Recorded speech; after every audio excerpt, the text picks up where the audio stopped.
Assalamualaikum and hi everyone. Welcome to Shayin Talks. இன்னைக்கு நம்ம சேனல்ல குல்ஃபி எப்படி பண்ணலாம் தான் பார்க்க போறோம். So let's get started. Before going to the video, please do subscribe my channel and hit the bell icon so that you will get all notify of my video. இப்போ வாங்க வீடியோக்குள்ள போலாம். First நம்ம குல்ஃபிக்கான ingredients பார்த்தலாம். நான் 1 cup பால் எடுத்திருக்கேன். அதாவது 240 ml பால் எடுத்திருக்கேன். 6 tablespoon sugar, 1 tablespoon corn flour, 1 tablespoon சேமியா, தேவையான அளவுக்கு தண்ணி அண்ட் நட்ஸ் கொஞ்சம் எடுத்துக்கோங்க. உங்களுக்கு நான் நட்ஸ் காமிச்சிருக்க மாட்டேன், லேட்டராக நான் நட்ஸ் ஆட் பண்ணியிருப்பேன். அதனால் உங்ககிட்ட என்ன நட்ஸ் அவைலபிளாக இருக்கோ அதை நீங்கள் எடுத்து வச்சுக்கோங்க. நட்ஸை நீங்கள் குட்டி குட்டியாக சாப் பண்ணி வச்சுக்கோங்க. ஸோ இப்போ பார்த்தீங்க அப்படின்னா கார்ன்ஃப்ளவரில் தண்ணி ஆட் பண்ணி அதை க்ரீமி கன்சிஸ்டன்சியில் எடுத்து வச்சுக்கோங்க. இது பார்த்தீங்க அப்படின்னா லம்ஸ் இல்லாமல் நீங்கள் எடுத்து வச்சுக்கணும். இப்போ ஒரு பேனை ஹீட் பண்ணி அதில் சேமியா வறுத்து எடுத்துக்கலாம். சேமியா ரொம்ப கலர் சேஞ்ச் ஆகணும்னு அவசியம் இல்லை, லைட்டாக கலர் மாறினாலே போதும்.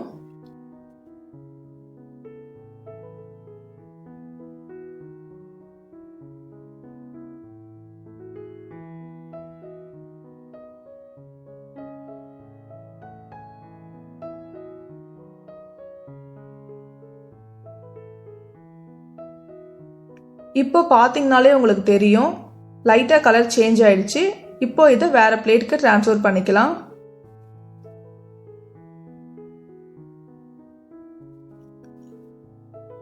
அண்ட் இப்போ பார்த்தீங்க அப்படின்னா ஒரு சாஸ் பேனை ஹீட் பண்ணி அதில் 240 ml மில்க் ஆட் பண்ணியிருக்கிறேன். மில்க் ஆட் பண்ணிவிட்டு அதை நல்லா மிக்ஸ் பண்ணி விடுங்க. ஃப்ளேம் பொறுத்தளவுக்கு லோ ஃப்ளேம் தான் வைக்கணும். இது 1 or 2 minutes நல்லா கொதிக்கட்டும்.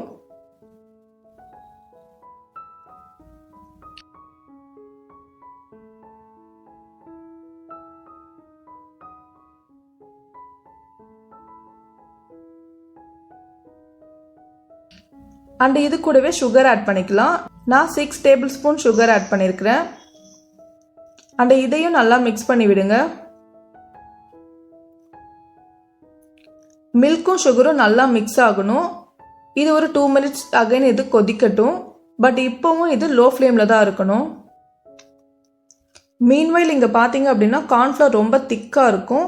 இப்போ மறுபடியும் இதில் லைட்டாக வாட்டர் ஆட் பண்ணி நல்லா இதை மிக்ஸ் பண்ணி எடுத்துக்கோங்க.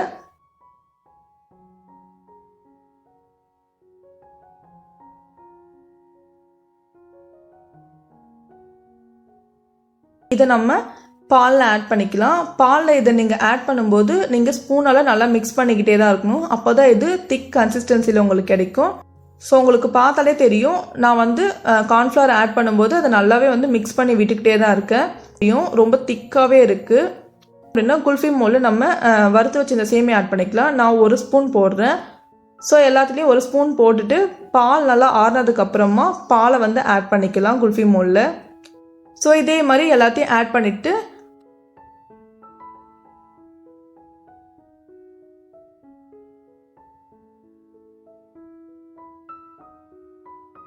அந்த அகைன் டாப்பிங்ஸ்க்காக நான் கொஞ்சம் வறுத்து வச்சிருந்த எக்ஸ்ட்ரா இருந்த சேமியாவை நான் மறுபடியும் இது மேலே வந்து ஆட் பண்ணிக்கிறேன். அண்ட் இப்போ பார்த்தீங்க அப்படின்னா நட்ஸ் வந்து நான் சாப் பண்ணி வச்சுருக்கேன் குட்டி குட்டியாக. ஸோ இதை தான் வந்து நான் ஆட் பண்ண போகிறேன். இதையும் ஆட் பண்ணி உள்ளே நல்லா மிக்ஸ் பண்ணி விடுங்க.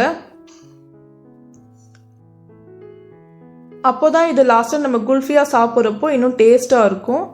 ஸோ இதே மாதிரி எல்லா நட்ஸையும் ஆட் பண்ணி நல்லா வந்து மிக்ஸ் பண்ணி விடுங்க ஸ்பூனால். அவ்வளோதான். இப்போ இது லிட் போட்டு கவர் பண்ணிவிடுங்க. சிம்பிள், முடிஞ்சிருச்சு. இதை வந்து நீங்கள் குல்ஃபி மோல தான் செய்யணும்னு அவசியம் இல்லை. இதை வந்து நீங்கள் கிளாஸில் கூட நீங்கள் பண்ணலாம். சேம் ப்ரொசீஜர் தான். இதே மாதிரி பண்ணி ஒரு கவர் போட்டு டைட்டாக ரேப் பண்ணிடணும். அதுக்கப்புறம் நீங்கள் ரெஃப்ரிஜரேட் பண்ணிவிடுங்க. நான் நெக்ஸ்ட் டைம் கண்டிப்பாக உங்களுக்கு கிளாஸில் எப்படி பண்ணுறதுன்னு நான் உங்களுக்கு காட்டுறேன். இது பார்த்தீங்க அப்படின்னா 12 hours ரெஃப்ரிஜரேட் பண்ணுங்கள். 12 ஹவர்ஸ்க்கு அப்புறம் நீங்கள் இதை எடுத்ததும் இதை வந்து ஒரு 2 to 3 minutes வெளியில் அப்படியே சும்மா வைங்க. அதுக்கப்புறமா நீங்கள் ஓப்பன் பண்ணி எடுத்தீங்க அப்படின்னா அது ஸ்டிக்கில் கரெக்டாக வரும். இல்லை அப்படின்னா அது வந்து அந்த மோல்டுக்குள்ளேயே வந்து ஒட்டிக்கும். ஸோ வெளியே எடுக்கிறப்போ அது அந்த ஸ்டிக்கில் வராது. அதனால் ஒரு 2 to 3 minutes அதை நீங்கள் வெளியே எடுத்ததுக்கப்புறம் வச்சுட்டு அதுக்கப்புறமா நீங்கள் எடுங்க. அது நீங்கள் கிளாஸில் பண்ணாலும் சேம் அதே மாதிரி தான்.